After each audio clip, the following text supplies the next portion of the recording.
அன்பிற்கும் மரியாதைக்கும் உரிய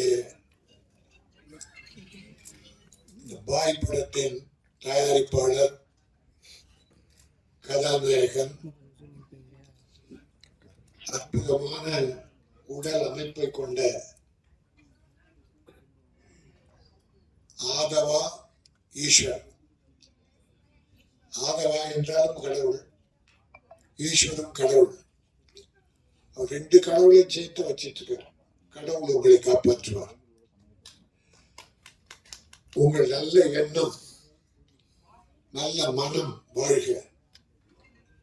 நீங்கள் எடுத்த இந்த முயற்சி தமிழ் சினிமாவில் மிகப்பெரிய வெற்றி பெற்று பல்லாயிரக்கணக்கான தொழிலாளர்களையும்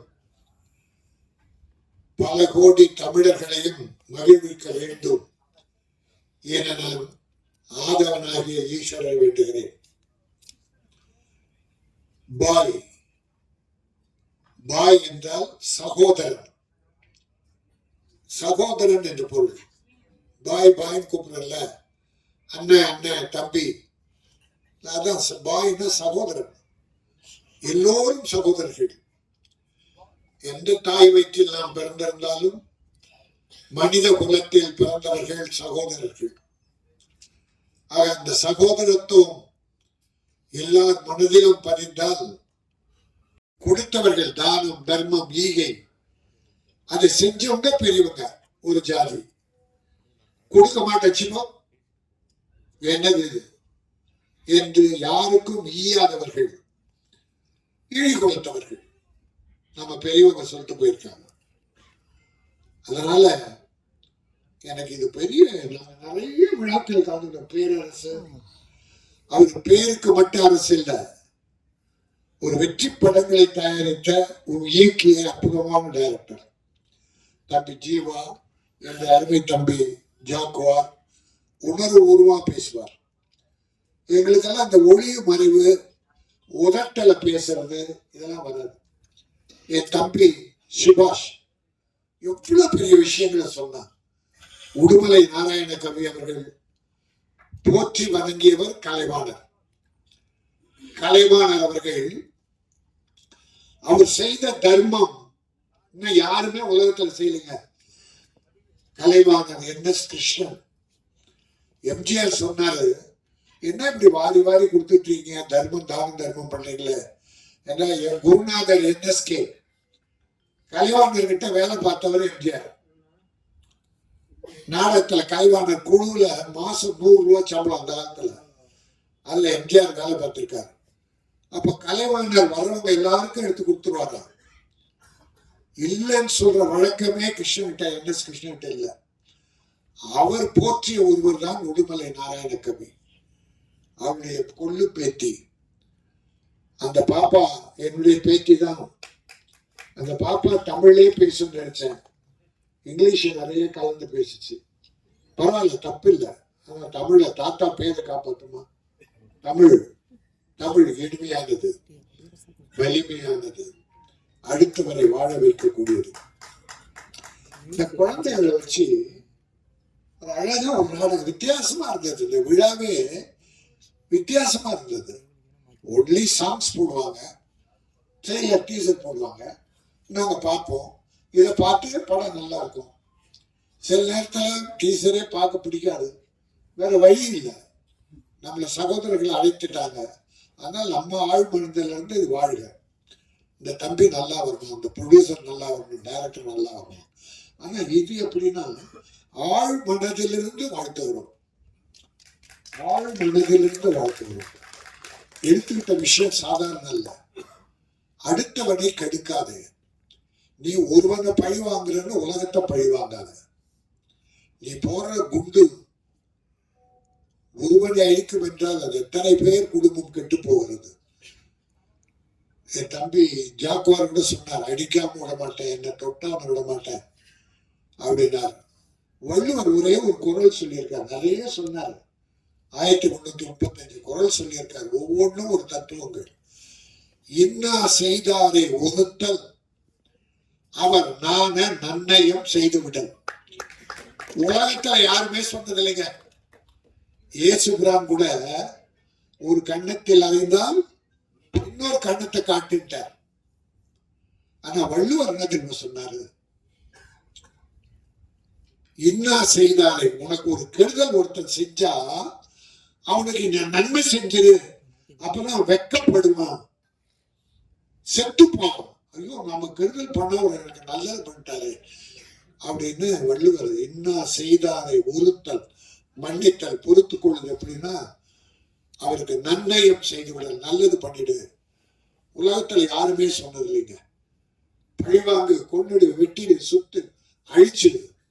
ஆனா வள்ளுவாக சொல்லல, உன்னை கெடுத்தவனை நீ வாழவை, அவன் குலம் உன்னை போற்றும், நன்றி தெரிவிக்கும் என்றார்.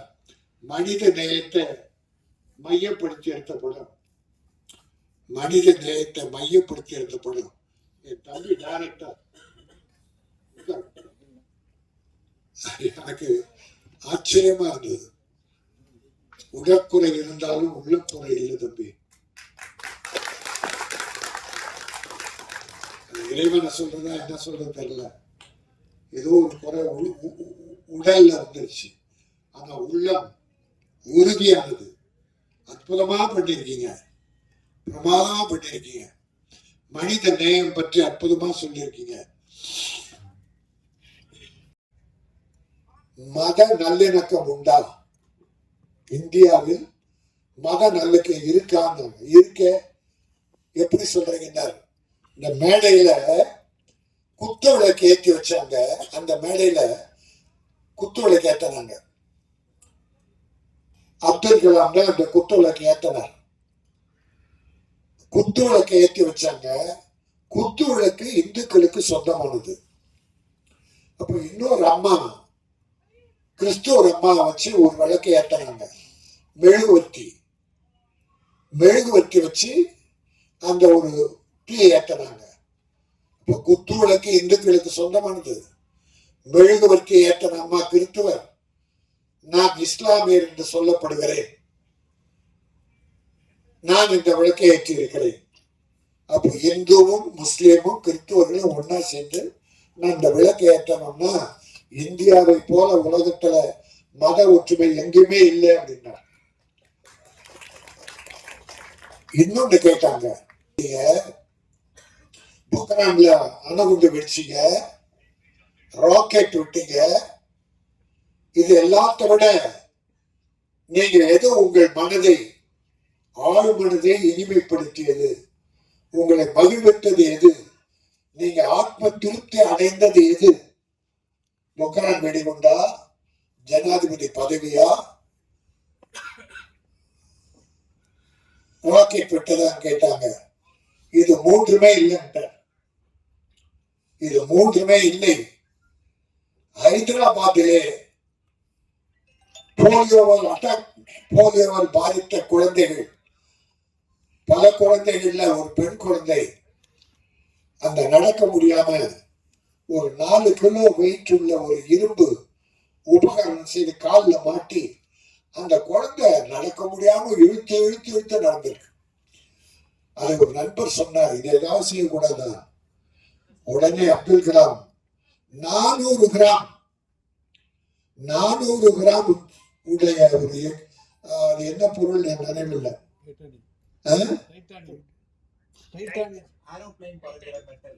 அந்த அதுல 400 கிராம் உள்ள செஞ்சு குழந்தை ஈஸியா நடக்க, சிரமம் இல்லாம நடக்க செஞ்சேனே, அதுதான் என் ஆத்ம திருப்திப்படுத்தியது, அதுதான் நான் செய்த உலகமான செயல் என்று. அதுதான் மனிதநேயம்.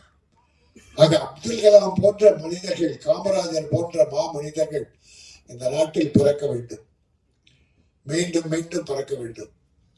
ஆக இந்த படம் மிக அற்புதமான ஒரு தத்துவத்தை, மனித நேயத்தை மக்களுக்கு சொல்லி இருக்கிறது. இது வெற்றி பெறும்.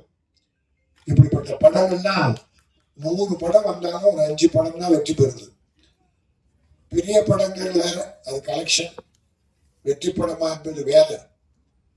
பட் இந்த படம் மிகப்பெரிய செய்தியை உலகத்துக்கு சொல்வதாலே இது நிச்சயம் வெற்றி பெறும்.